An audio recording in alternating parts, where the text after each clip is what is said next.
See, I didn't go cheap. Now I got it. Because I do my pocket up. Where can it is us? That's not it.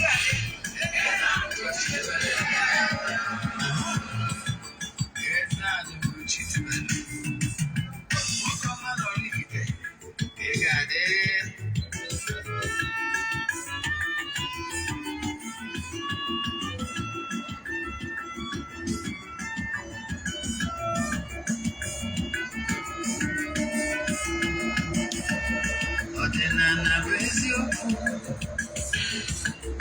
Ọdịnala bụ ụzọ ndụ ịma na o nwere olu na-eti mkpu na-asị ụmụ Igbo chigharịa ụmụ Igbo chigharịa kwa mbọsị ọ na-eti n'ụtụtụ n'abalị ọ nọ na nkụzi Eze-Ana Ugochi tubelu onye ọma na oraifite onye mgbasa ozi ọma ọdịnala gaba n'ihu Eze-Ana Ugochi tubelu onye ọma na-eje ọnụ ọdịnala bụ ụzọ ndụ gaba n'ihu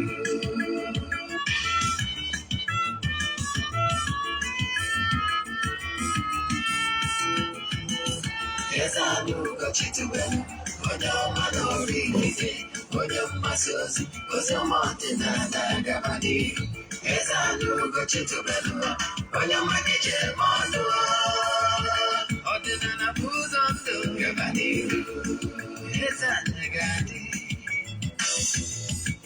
Ugochi tubelu ga-adị Ugochi tubelu temple ọ ya adị maka na eziokwu anwa chacha ndị okenye anyị front and back ndị ochie anyị front and back fathers kara aka onye ụmụ Igbo si anyị rapụ nke anyị na nke faka mma bụrụ Baịbụl bịa akwụkwọ akụkọ ebe chọọchị fa obodo ụka agakwa mmadụ Ugochi tubelu ekweghị ekwe Eze-Ana si n'ọma mgbe ọdịnala ọmanwụ chacha oge ọbụla ọ na-eti ọ nọ na nkụzi Chukwu abịa ma gbaa gị ume ọdịnala ya dị Eze-Ana Ugochi tubelu onye ọma na oraifite onye mgbasa ozi ọma ọdịnala gaba n'ihu ụtụtụ ọma na ụmụ ọdịnala Igbo anyị abịakwanụ n'oge awa nke eziokwu oge anyị ji awa eziokwu niile agba nke ọ bụ m nwa bụ Ogbuefi Eze-Ana Ugochi tubelu na-anọ n'isi maka ndị ọ bụ taa bụ izi ha na-afụ m na soshal midia aha m bụ Ogbuefi Eze-Ana Ugochi tubelu na oraifite abụ m onye isi nchụàjà na Ugochi tubelu na tempụl onye na-agba afa mmiri emirikwazi ọrụ mmụọ dị iche iche abụkwazị m onye isi nchụàjà na ọdịnala restoration prayer ministry bụrụkwazị onye mgbasa ozi ọdịnala Igbo you can call me an ọdịnala evangelist I will answer n'ụbọchị taata bụ eke asị m na eke eketara anyị ihe ọma isiokwu anyị ji bịa n'ụbọchị taata bụ the importance of blood sacrifice in Igbo spirituality anyị ga-akọwalụ gị uru ọ bara bụ ịchụ aja ihe mmee part 1 mana before anyị gaba n'iru echefuna na aja anyị na-achụ kwa ọnwa nke ọnwa Febụwarị ga-ebido na Febụwarị 6th bụ Mọnde mana ọ bụrụ na ị chọrọ iso na nya bụ aja ị nwere bido taa wee ruo ụbọchị ụka iso na nya bụ aja aja mbunye na aja ịpụta ihe aja esigoro na ya bunye ọtụtụ ndị mmadụ elu ọ bụrụ na ị chọrọ isonye na ya ndị na-esonye bụ amarụgo ka esi eme mana maka gị bụ onye ọfụ ihe ị ga-eme wu ịfọwọd ya 3 prayer request mee donation token to the account number then ịchatizie m na WhatsApp agwa ngị ọda details ị nidiri ịma maọbụ details ga anyị nidiri ka anyị wee nwee ike kwuo gị ịchaja m na WhatsApp nọmba bụ 08057837672 I repeat 08057837672 then nke a bụ ihe kwesịrị ịma echefukwara na ụbọchị Mọnde ụbọchị Tọzdee ụbọchị anyị ji enwe ministration using ọdịnala method Ugochi tubelu na temple ị nwere ike isonyere anyị ebe ọbụla ị nọ all over the globe echefuna na kansịl na anyị wụ free mana ịgba afa ya na-akwụ ụgwọ ọ bụrụ na ị nọ all over the world ebe ọbụla ị nọ under the sun ị nwere ike connect your mind to the activities going on the temple every Monday and Thursday Beside you, makani kid, one. Yes, that day, those days, I just exercise the power in the spoken words. You know what I mean? Then, I can't cancel it. In also, you will keep book an appointment with me. Ebia, Echefkona, temple abode abia, was sorry. But I had very busy. Call that even Ebia. I want a mouth for one for unless he was making a kid you were put nearby hotel. Then, cause us able, he was a rema. More than could say the but start up. I want you also because I am to go too much, man. I'm against you know, straight to the point. And my check what name when I jadi teacher. And when I jadi teacher, when I jadi teacher, braja him man. Yes, and with so many ways of to do sacrifice. Whenever you are giving out something, it could be your time, it could be your money, it could be whatever that belongs to you. It could be your energy, work of your hands. It could be by canceling, using your gift for the benefit of others without direct benefit money. Yeah, but enwelo humanitarian services, enwelo corporal work of mercy, you know, and so on. And with joyful activities, those things you come out in your neighborhood to join in cleaning up the mess and doing one or two for the benefit of others. They are all sacrifice. You want to tunzu, not to edo, not to unquote. You see, even lighting up candle is sacrifice. You know, because it's something that you bought with your money, you are giving out. Yes, it's sacrifice. But today, blood sacrifice. Why blood sacrifice is boom? Man, don't do open and will require at every given time. And we're challenging in life. He need a simple sacrifice. Only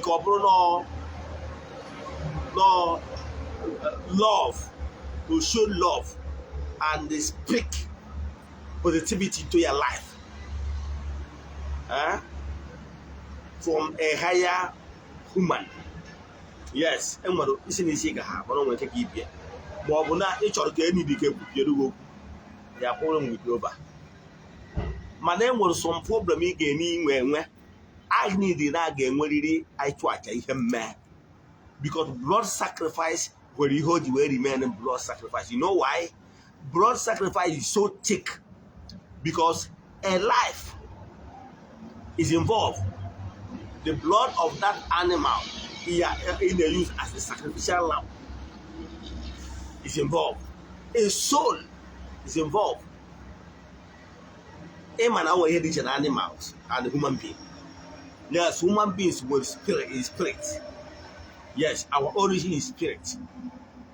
Man, animals, their origin is from the animistics. So their origin is soul. They want spirit. So they are far less than human being. You know that? So, and my check warrant my man also matter. He is now there is power in the blood sacrifice. Because blood sacrifice engages a soul to join in interceding on any particular matter that involves the sacrifice they are about to perform. Kamaluat. Blood sacrifice is acceptable in the eyes of the creator, the creator of the whole universe. Echefuna, when Abraham wanted to sacrifice his son, yes, Isaac, he was directed not to do so and not to even harm the child, that he should sacrifice a ram, that is a bunu, in the place of that. Do you remember that story of Abraham? Yes. To show you that Almighty God has said that. In ancient time, there were so many sacrifices that involve Ajihemme, Echefkwana, na Cain and Abel, Chipalaja. Cain were farmer, while Abel were hunter. Bosakara. Cain ji ewere jie ọkọtara ubi wee chụọ aja ma nke lelere ma ihe niile wee chụọ aja.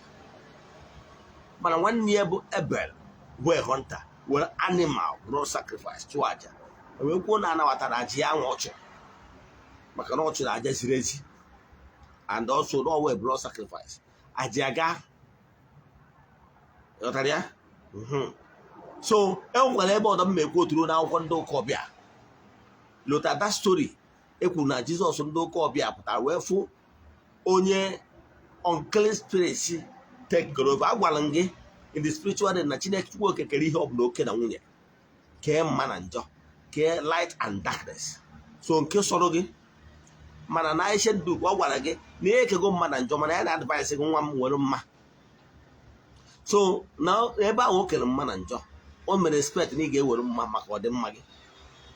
O wee bụrụ na aja ha na-achụ bara nnukwu uru, then onye chọziri iso njọ oso njọ.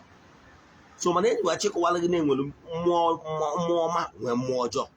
O wee bụrụ na akụkọ that according to that story na Jizọs ndị ụka ọbịa pụta wee fụ onye mmụọ ọjọọ tekigoro ọnọdụ n'ime ya. O wee intercede wee sị ụmụ mmụọ ọjọọ nọ n'ime onye a na onye a unu ji ga-esi n'ụlọ ya mkpa, kedu ihe a ga-enye unu ka unu si n'ihe bịa nọ wepụ. But to cut the story short, o wee sị ha ngwa ha si n'ime ya bụ onye ọ gbalụgo na at the level of condition onye anwa nọ, that those spirits or negative spirits are not ready to live unless a blood sacrifice eji agba onwe. Example, o nwere onye ọnwụ gara ada n'isi ya, ọ bụrụ na ihe a ga-eme idiwu na-enidiri ịchụ aja ihe chọkpa anọ ma mebie ebu, mebie atụrụ ọ mebie efi, ọ ihe eji agba isi mmadụ na ọda n'ụdị a. Then o wee bụrụzie na ojibe gịnị wee sị ka e chụọ onye bụ aja, o wee bụrụ gịnị aja ihe mme. O wee sị ha ngwa sị n'ime onye abata banye n'ime igwe ezi. Ozugbo ha banye n'ime igwe ezi ya nwa, igwe ezi niile a wee nuba na mmiri gbagbuo ha. By then ha abụrụgo ihe aja eji wee gba anya bụ onye onwe. Ịghọtara ya? Anyị nwe na-achụ a na-agbụ alụ, mana enwere ụfọdụ ihe ga-abụ mee mmadụ.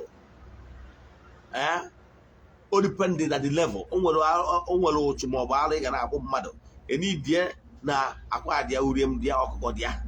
Mana enwere ụdị ihe ọ ya abụọ bụrụ ụdị alụ onye anwa mere, atụrụ must be involved. Ịghọtara ya? And ihe ndị ọzọ. Ịghọtara ya? So o dependere ihe dị involved ya. So o nwere ụdị spiritual need ma ọ bụ help ị needed, enidiri the blood sacrifice. So blood sacrifice is so important that na enwere some cases enidiri na aga achụrịrị aja ihe mmee. You know why? That animal they are sacrificing has a soul. You are calling upon the soul of that particular animal to join you and interceding in this person's case. Iji that ihe anwa dị ndụ wee na-agba onwe in exchange. Enwere ụdị ihe ọnwụ gara ada n'isi mmadụ, enidiri ihe dị ndụ ka e wee gbaa onwe maka ka e wee save life dị etu ahụ. Ọ bụrụ ihe niile bụ ka ị ga-solve with ordinary sacrifice with ihe adịrọ ndụ. O nwere ụfọdụ mkpa mmadụ ga-enwe. Saraka alone is not enough. Saraka dị active. O nwere some problem ị ga-enwe saraka. Enwere ike saraka of money ma ọ bụ n'igwuru cabin ma ọ bụ ihe a nye less privilege ma ọ provide the rice for onye agụụ na-agụ. Fine and good. Those ones are sacrifice also. Mana ihe chọrọ ikwu tata with the benefit of blood sacrifice. Ihe nji agwa na blood sacrifice is thick. Ka mmakwara ga-atụ. A nwere ihe nwa nwa atụ. Mgbe anyị na-eje ụka Rom, agwala anyị na Jizọs bụ sacrificial lamb. Ọ bụ nwa atụrụ nke Chukwu, onye eji na aka ya wee kpochapụ njọ nke ụwa. Na ọ bụ sacrificial lamb. Ịghọtara ya? So ha nwa na onwe ha ma the importance of ịchụ aja ihe mme. Kpatara na ụka Rom ga-agwa gị na mass ha na-eje bụ aja mass. And ha ga-agwa gị na aja mass ha na-achụ bụ blood sacrifice. Mana ha ga-asị gị na n'enu obe na Jizọs gbara mmehie, mana n'enu ụta na site n'ịgba mbọ nke ụkọchukwu na ọ ya agbazi mmehie, mana ha agwụkwaghị na ọ bụ aja nke enu obe continue ka a na-eme na Damas. Ịghọtara ya? So ha nwa na onwe ha abịago n'ala Igbo malụkwuo na sacrifice of blood is so powerful, but they turn their own na ọ bụ Jizọs bụzi onye bụ a sacrifice blood ya. Ịghọtara ya? So the blood sacrifice is so important because you are giving out life, because that animal you are slaughtering, in the case of that blood sacrifice, is a life you are giving in exchange of life. You understand? Ka udo obi wee dịrị onye a ma ọ bụ ka i wee nweta onwe gị, ị need to offer sacrifice of blood, life, ka i wee nwee ndụ. So blood sacrifice is so important that na enwelu cases ọ ga-abụ enwe need the blood sacrifice. Yes, ike dị n'okwu ọnụ. Ime ihe why ọdịnala Igbo remain the best. Yes. Mgbe m nwere my calling, agwara m sị na ọ bụrụ na nchọ ịlụ n'ụka na mma alụ n'ụka. Yes, maka na onye akpọrọ ọrụ bụ onye akpọrọ ọrụ. Mana na m ama edu ude n'ụka karịa n'ọdịnala. Maka na ọdịnala, I will be able to help lots of people than n'ụka. You know why? Adịbe ekwu maka ndị ụka na-enwe ministry, ndị na-alụ ebe a na-alụ ebe a, na-enye ndị ebe enye ndị ebe a. Ana m ekwu maka ndị na-alụ purely okwu, na-eyuzu ike okwu ọnụ. Ya genuine ones na-eyuzu ike okwu ọnụ. The power is spoken words. Enwere ndị ya problem bụ isi ike okwu ọnụ. Onye agbata na Ugochi toward na temple. Anyị nwere ụbọchị Monday and Thursday. Anyị ga-eyuzu ike okwu ọnụ. Yes, there is power in spoken words. Ka mmakwanụ ga-atụ. Ndị ma nkụzi mana nna like ihe ọmụmaatụ. Site n'ihe ọmụmaatụ ma ịghọta ihe m kwuwara ọfụma. Ichefugoro ihe m kwuru, iwe echefu ihe nkụkwana na-atụ. O nwere story nna like kọrọ ụnụ. Story a bụ story of onye a na-akpọ Ana na Ekana. Ekana is a priest. Ọ nọ nwaanyị na-abụ.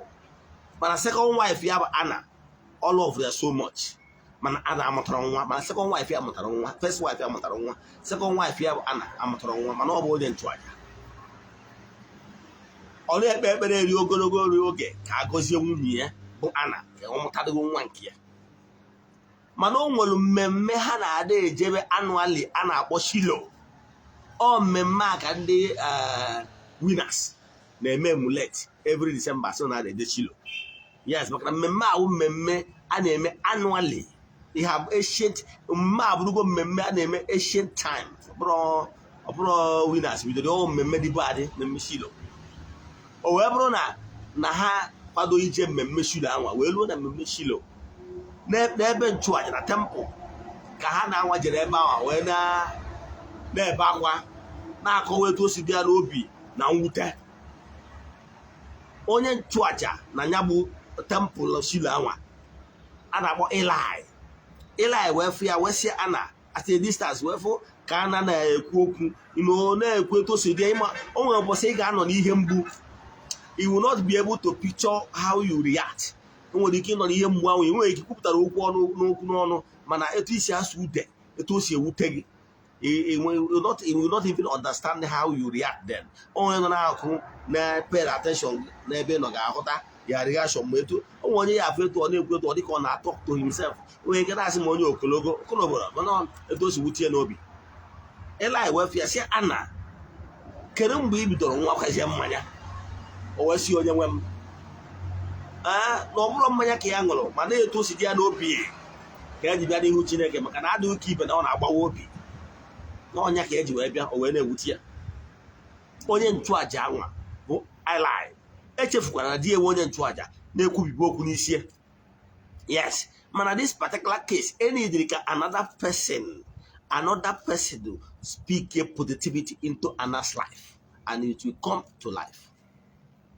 Eli wee kwuo, Ana ngwa na n'udo ka Chineke mezuoro ihe niile yọrọ ya. There is power in the name of the Almighty, the creator of the whole universe. forget ya ndị ọrụ nwere ike ide promote gị ịmara ndị ọcha anyarị ma the two whites they created their own brother Jesus ndị ụka promoted him above every other thing in order to keep enslaving especially we Africans. Mana ana m achị gwa gị there is a power in the name of the Most High, the creator of the whole universe. Mgbe m bidoro ọrụ a ezumezu m bịakwute wee sị m na m ga na-ekwubi okwu n'aha Chukwu okike nke pụrụ ime ihe niile. Mana ndị ụka ọbịa instead of ịkọwalụ ndị mmadụ the importance of this name who the creator of the whole universe maka na ike niile si n'aka ya abịa. Ihe mere of the tone of that power in his name. Ike si n'aka ya abịa, the power that flows directly from him, the fountain of grace. They taught everything and they give it to their Jesus in order to promote their Jesus. So no one had Jesus can carry. You know, all the miracles. I'm going to one of the miracles. That particular miracle was never done in the name of Jesus. Or was never done in the name of Jesus. Great miracle, dividing of the Red Sea, was never done in the name of Jesus. If I start to begin to mention, you will see are too numerous to mention. That miracle, that is I can tell you, and India, I'm waiting. Other race in that Arab, that I'm waiting. So, bro, Makane Murejima, because of an equal Jesus. Onwero ihe eji aha Jesus bụ Messiah of their people, Europeans. Mana onye ike si n'aka ya abịa Chukwu okike. But they are onye akpatalo na all race and tribe ask in the name of Chukwu okike. Ihe ọma na-eme. Onwere agbụrụ ọbụla na-ayọ n'aha the Messiah. Yes, the Hinduism. Ha dị ayọ n'aha Buddha. Ha na-ayọ ha Buddha. Ha na-ayọ n'aha Chukwu okike. Ha kpọrọ Bhagwan. Ụmụnna anyị niile dị isi na ha dị ayọ n'aha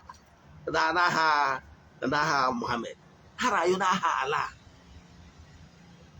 I can tell you, even as the righteousness exalt a nation, sin is a reproach.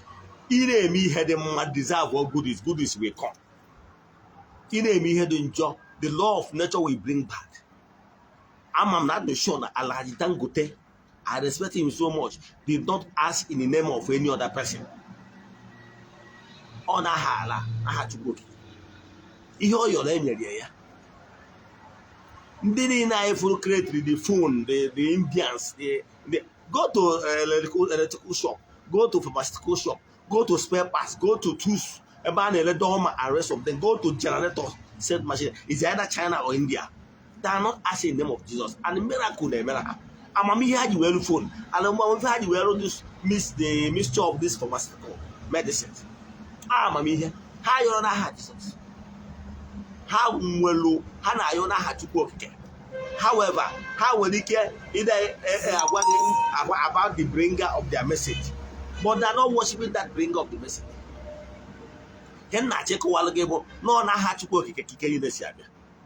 So, only an agwagi will be oku a lie and I will to him. Same with the power in the spoken words. The right person actually will cook your singing.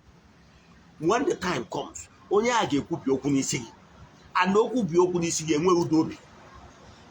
So you're not going to the power is spoken words. I didn't matter out here. Oh, yeah, but every Monday or Thursdays, and we use power of spoken words. Then all over the globe. And this is a barrier. Makanike to cook the mother. And power. Yes. Manane mwelo so certain things, condition, be beyond spoken words. And well, some conditioning above one order. Any decay, then back here up with blood sacrifice that involve a soul. Get what that right result. On that, but I know that in a could be so good. Got it that you are him there. Almost some cases got up to the mana aja ihe mme go far more na some cases. No case in Idri, Igbo spirituality is the best. But Igbo spirituality involve spoken words and blood sacrifice. No case spoken words we solve by speaking. Na Chukwu Okike pụrụ ime ihe niile a ga-enwe nwere onwe. No nke bụ na blood sacrifice must be involved against the blood. Spill the blood. And by the help of the soul and that life when there is exchange and we're healing and we're good. You know that, yeah? So blood sacrifice is so essential. I'm my follower, and up till now, today is February. I said now what is February again and try home. Now you're watching the nine and we brought blood sacrifice hammer for the new year. Kunu menka. Obrona need be a conducive environment. You know how to feed your chi, or your ancestors. Go to my YouTube channel or my Facebook page. How to feed your chi step by step. Watch that video and do it yourself. Yes. Man, obrona you only when you keep me more than you want a conducive environment, or maybe you need to be abroad. Then and you can afford it, then engage in services of your spiritual leader or your own in charge. All the very important. As you men a book about all that chi. Only he can in the spiritual realm. Only Bagana Bagana more. I got Bagana more needed. No, if care is not taken, or ye see. More Buterigi him when he keep all say for a very long life, for the rest of your life. Man, charge him me opukapia. Makon will go one anagi him me. And the ones you did not do that, then a man will get AGC. Yes, man, him man, Opukapologi, Bukapologi, Hobona, we him me, gave Butelegi, Unsobuka Malaga, get. Only him will he go no accident, neither no sigi. Mana nwere ike ọ bụrụ na ibu onye adị afụ ụzọ ma ọ bụ onye adị ajụ ese nwere ike ịga mana nwere ihe mgbu dị n'ụzọ gị nwere ike ọkwa ụbọchị ya ka a na-ekwu na ndị afụ na social media na o nwere na side ore na o nwere roziri ọsụ ya na motorela nwere accident ọ danye n'ime bridge nwere ọkụ almost niile na that result. Mana I can tell you na o nwere ndị aka anọ na that motor mana ebukwapụrụ ha because of one thing or the other. Here I just made wedding babo only had about symbolic redemption. Gamonti, symbolic redemption. Only him when he cable Macane na to him Mobuno Molo accident, fatal accident in where he gauge in ya didn't you money for ya man by that blood sacrifice actual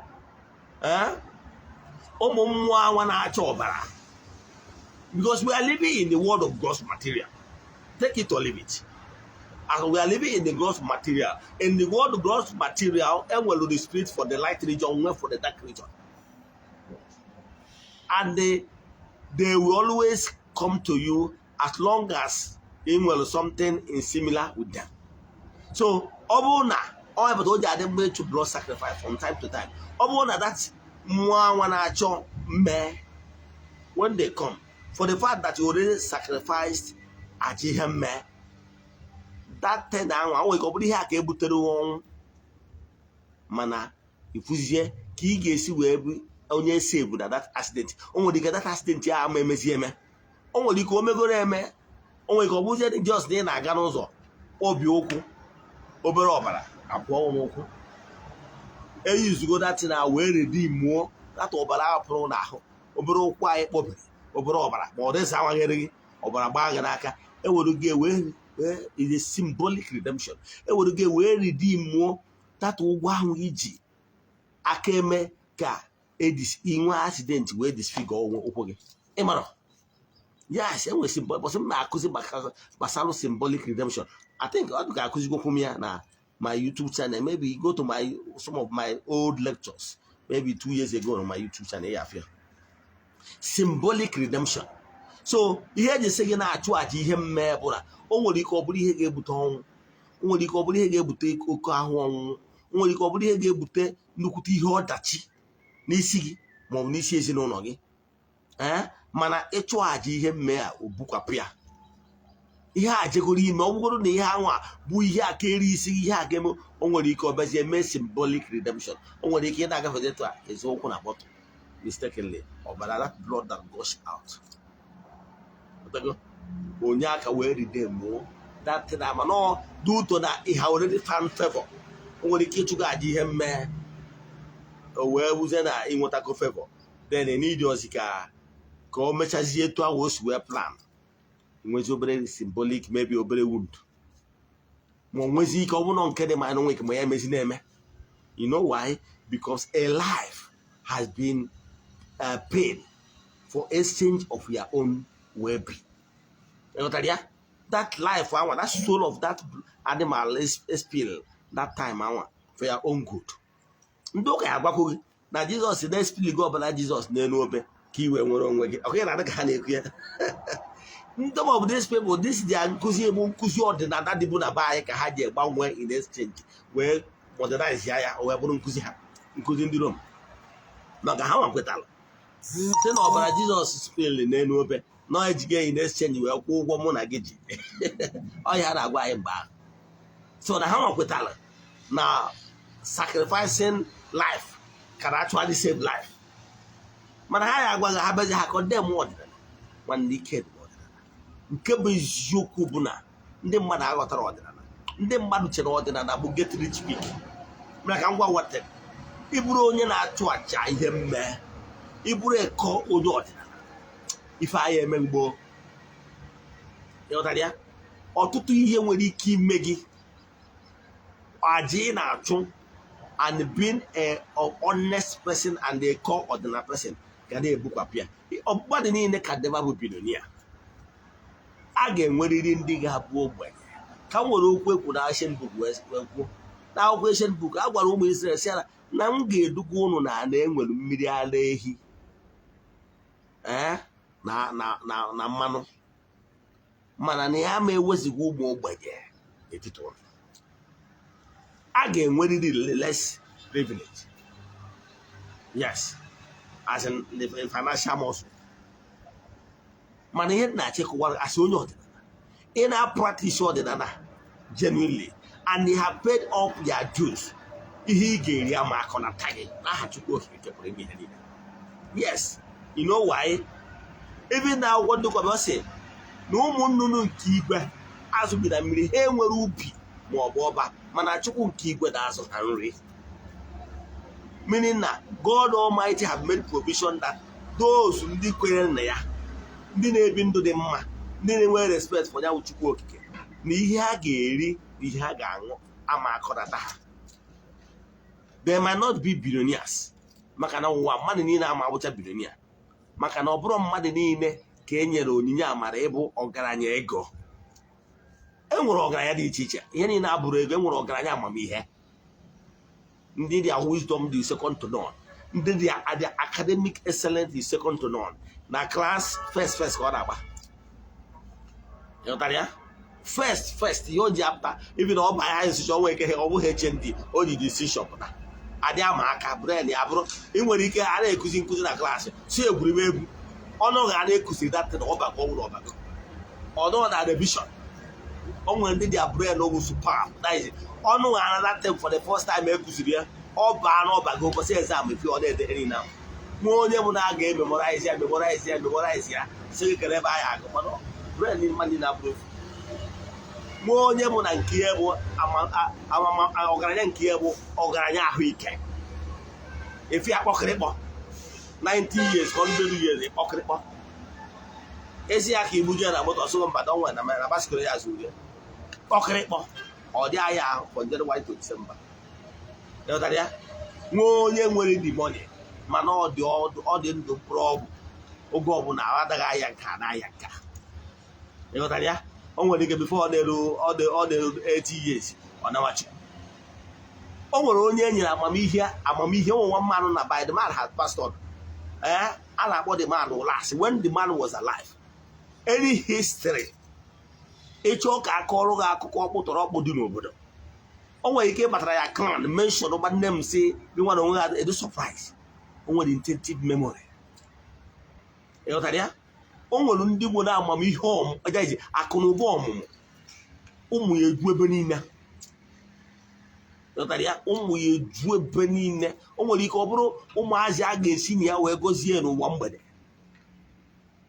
Nwee ndị nwere amamihe akụ na ụba nke ha abụrụ connection, ma that connection will never translate to money at that point in time. Mana ichefula na o nwere ndị bụ ndị ụwa ụtụtụ, nwee ndị bụ ụwa ihe, nwee ndị bụ ụwa mgbede. Ihe nwere ihe nna-achị asị onye ọdịnala bụ na ị bụrụ ezigbo onye ọdịnala na ihe ibidere na eriwu 3 square mil ama abụrata ya portion. Yes, mmadụ agha nwụrụ owu n'aka aka na-ejide ọgụ n'aka ejiri ọkwụ nwa adịbe eme mgbọrọgwụ. Mmadụ agha eji ume mgbọrọgwụ. Ọ bụrụ na o nwere ya na ibi na ya n'ịbụ ezigbo onye ọdịnala, n'ịbụ ezigbo onye ọdịnala, chukwa ihe dị n'ụzọ, chukwa ya ezumezu. Asị na ndị bi na ya adịa na landlord na-amịkọrọ ego ha na ị na-agba mbọ bụ landlord ka ị na-agbara mbọ. Nwanne bịa na temple ya kụọ mmụọ mba maka ngwa ihe bi na ya adịa nwa kpata ego. Ọ bụrụ na ego dị n'akara aka ego ya abịa. Ọ bụrụ na a na-agbadịrị ndị ọzọ ego na-agbadị biznes ama gbari nke gị. Ihe kpatara eji agbari nke wụ maka na imebere ihe ime kwesịrị ime. Maka na ụbọchị a mụrụ odogwu na mba ka a mụrụ ibi ya. Ịghọtara ya? So mmadụ ama anọkịta naraghị akara aka gị. You know why? Maka na mmụọ anwa ajọ mmụọ agba ejikwa ọgwụ wee dunye gbuoro ya anụ ihe mme, gbuoro ya ihe mme wee dunye ka ọ bịa hypnotize ya gị. Gị nwa na onwe gị nwekwara mmụọ ị na-egburu anụ ga-ahụkwa ọbịakwa odogwu ji agbụrụ odogwu. Altar versus altar. Mmụọ anwa si n'altar, that negative altar na-abịa ka ọ bịa mee attack. Mmụọ si na ya positive altar will stood by you. Ịghọtara ya? Maka na ejiro nwa adịbe eme mkpọrọ ka mmadụ ga-atụ ọzọ fọm mechie. Ọ bụrụ na nwanne gị bụ CSP, maybe DPO equivalent. Now o wee bụrụzie na o nwere onye gị na ya nwere okwu, mana onye ahụ bụrụ na nwanne gị bụ CSP ya asị na ọbọda gị na ya bi ya bụ DPO ma ọ wee du ndị rank and files ha bịa kpụta gị. Mgbe ha bịaziri ịkpụta gị si ya bịa kụọ aka n'ụzọ, ọ bụrụ ya senior ọbọda pụtara a wee sị saa na abịalụ maka arrest of onye dị etu a na DPO sịrị ka abịa kpụta nwanne gị, o ji nụkwa ọgụ mee nke a mee nke a. Nwanne gị anwa ga-apụta ihe afewọsị, oh is my brother, kedu ihe o mere? That's your DP, that's your CSP, your brother ama ekwenata ka ndị akpụrụ gị. You know why? Maka na ị nwere enyi kwụ gị n'azụ. Ihe ọ ga-eme wọsị oge ngwa jebedo gwa DPO na m abụ CSO, abụ CSP. Yes, na m na-abịa na station so time with that my brother. Ọ bụrụ na ha ka amaghị aka ntị, ọ bụrụ na ha na-ama ndị mmadụ aka ntị na-abịa ime arrest ama amasị gị aka ntị. You know why? Enyi kwụ gị n'azụ. Onye a ga-anwụrụ nwee na buutu ma ọ mee ya akaje ma ya ụla wụ onye nwụrụ mmadụ. Ịghọtara ya? Ọ bụrụ na abịara na iwu okwe nwere nke ị nwere, ị bịa nwụrụ gị eruo na seshọn a na-eme gị akaje. Mana ọ bụrụ na ị nwere mmadụ etrite ka human, etu a ka ọ dị. So ọ bụrụ na-asị na a na-ese ndị amụ ajọ mmụọ na-eme nke awụ maka onye nwere mmadụ, inwe mmụọ kwudolu gị ese dị mmụọ from negative altar, mmụọ na-aba akị from positive altar ekwu okwu ya ọ na court ka ọ ya ebi edebezie na mmụọ je nụọ ọgụ mmụọ. The natural justice will pass justice in your favor because mmụọ na-edu gị ewu from the positive, maka ndị positivity na-enwe mmiri mgbe niile. Mana ọ bụrụ na o nwere nke ewu n'iwu ofeke na mmụọ, o nwere mmụọ na-akwụdoro gị agba aha gabara ndị ajọ mmadụ ata gị ka kukumba. Ọnya kpata na ị ga-edopụrụ n'ọdịnala kwụsie ike. Ịtụrụ egwu mmadụ agha egbuwu na-eji ọnwa adịbe eme mgbọrọgwụ. Onye a na-eje na be dibịa je gwụọ ọgwụ ka o wee gbuo gị, ọ bụrụ aja ihe mme ka ọ chọrọ eji wee tupu mmụọ ajọ mmụọ jere ọrụ. Ịmara mana gụwa na-achụkwa aja. Ịghọtara ya? Mana ụnụ adịghị aghọta ya. Mgbe ụfọdụ ị nwere ike na-eche ọdịnala abụrụ majike. Ihe na-ewute m na ọtụtụ ndị mmadụ aghọtara ọdịnala, ha bezie were ya, their expectation is so high. ha bịazie ebe ahụ ha danye n'aka ndị ga-eri ha ọrụ. Ọdịnala abụrụ magic. Akụwago m ya kụwakwa ya ọzọ mana ka nkụwakwa ya bifo mmechie. Ọdịnala abụrụ magic. Ihe onye nchụaja gị ga-emere gị, gee ntị ma gee ntị nke ọma, bụ ihe ya attorney ya lawyer ga-emere gị. Yes, na-esentensịrị gị na ị ga-ata ahụhụ na nke a ga-emere gị, a na-akụ aja ije gbachie biznes gị, mee nke agba ụtụ gbaa nke ọzọ. Ihe ị chọrọ owu ije chọta a lawyer bụ onye nchụaja ibe ga-alụrụ gị ọrụ. Ihe dibịa ha ga-eme ewu wuti ezumezu na mmụọ niile sienu. They will start appealing, filing motions in court of natural justice, that so person, yes, onye na-eto emebugo mpụ na ọtọ nọ in the past, mana kịta na ochigharịgo na ga-ata mkparịrị justice mercy. Obido appeal bido wepụtara this is why they should tamper justice mercy in your case. Ihe onye a na-eme ewu interceding. Ihe ọ na-agba agba ụkọ wute ezumezu ya niile mmụọ onye na ya nọ na temple ya. Ihe a na-eme ewu to help you to intercede ka ị nwee soft landing. Ọ bụrụ Chukwu ka ọ bụ. Don't stop seeing dibia ma ọ bụ spiritualist as God. Ọ bụrụ God. All God dey determine when ihe ọma ga-eme and the akara iji bi ụwa. Ihe ọ ga-emedebere gị bụ appealing, presenting your case to the entities of powers. Now, ọ bụrụzie na ọrụ n'ozi na dibia gbagotere na mmụọ, or is equivalent to SARS, your advocate of Nigeria. Then, on the ebe with connection here and the ezumezu na mmụọ so na temple will be able to get better judgment. O nwere ike ọ bụrụ na ọ na-file for the mma gị, ifu na enwere ike at end of the day okay need deserve 1 or 2. Ọ bụrụ na asị ga-esi weta ụka egbu ọsị mba na onye a na orubere enwu ọsọpụta gị, ọdosi ka lawyer emere gị. Ihe lawyer ga-eme ewu o present ya case to the spiritual realm or you plead on their behalf, udobi dị, then udobi adịrị gị. Ihe lawyer emere gị. Then the opposite lawyer ịtụ ọnụ na mmadụ ka ọ na mmụọ, the opposite lawyer na-ebo allegation na-asị na ị kwesịrị ịta ahụhụ, na ị kwesịrị ime nke a, na imebiri nke ọdị ọdịnala, na ikere ime, na imere nke a, na imere nke a, na-eboghị allegation. Yes, all the defendant lawyer onye gara agwazi si mba, yes, ị mere ihe ndị a na-amaghị ama, na deserve mercy maka ihe na ichighatago n'ọdịnala. Ọhịa dibịa ga-emere gị. Now the judge is natural justice. Nọchitere anya Chukwu okike ya sị yes, na imere ihe ndị a ibiri ajọ ndụ in the past. But however, now since you have repented, chighata na ya root gba okpere nke chi nke ala nna gị, na deserve udo obedere gị. Ọhịa alụ ya dibịa ya emere gị. Onye dibịa na-agwa gị na ụdị na-enye 100% guarantee na aghọrị maka na ọtọ ụbọchị ọ bụrụ ọja nwụrụ. Ihe dibịa nwere ike imere onwe ntasiri present ya kịsị mee the necessary things. Then mmụọ sozienu ga-enyezi aka na appealing till something good begin to happen to you. Ihe dị mkpa bụ na ị na-alụ ọrụ ọdịnala. What I can assure you na ị na-alụ ọrụ ọdịnala wute eziokwu. Nye more time, be patient. Na-alụ ọrụ ọdịnala. I can tell you, before you lụọ ọrụ ọdịnala 6 months to 1 year, ịgbakọ where you are last 1 year bidoro ya and where you are this now, if you need progress, then continue doing it. Because mgbe ụfọdụ, if you have not done the right thing consistently enough to get massive results. So ka anyị ghọta ihe dị ya, nwanne chụba aja aja karịrị ọgwụ, chụba aja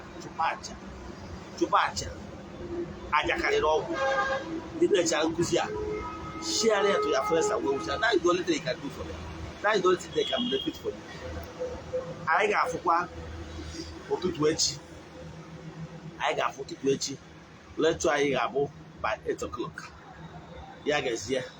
Ọ bụrụ na ị nwere ajụjụ na nkụzi agba ọ bụrụ ihe nkụzi gị ogbo ma ọ bụrụ ịchọ ka agbara gị afa miri, send them message na WhatsApp 08057837672. I repeat 08057837672.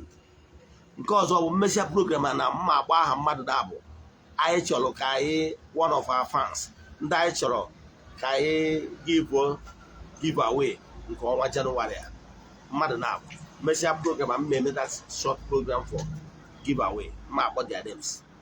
Thank you. Ka ọ dịkwanụ echi niile. n'aha Chukwu okike nke pụrụ ime ihe niile, ekwuokwe m okwu n'isi ndị niile sonyere anyị n'oge awa nke eziokwu, ka ha ra nwoke ma ọ bụ nwaanyị ndị na-anụ olu m nọ under the influence of my voice, ndị nọ n'olu na ndị nọ n'Igbo, distance abụrụ ebara ya. N'aha Chukwu okike nke pụrụ ime ihe niile, may they receive help, may they be liberated, may there be favor, miracle upon their lives. Ndị na-achọ ego sinye ha ego, ndị na-achọ depression sinye ha depression, ndị na-achọ approval of their documents n'obodo ọbụla nọ, akwụkwọ obodo, may their prayer request be granted. N'aha Chukwu okike nke pụrụ ime ihe niile, onye ike niile si n'aka ya abịa. Ya gazienụ ọfọ.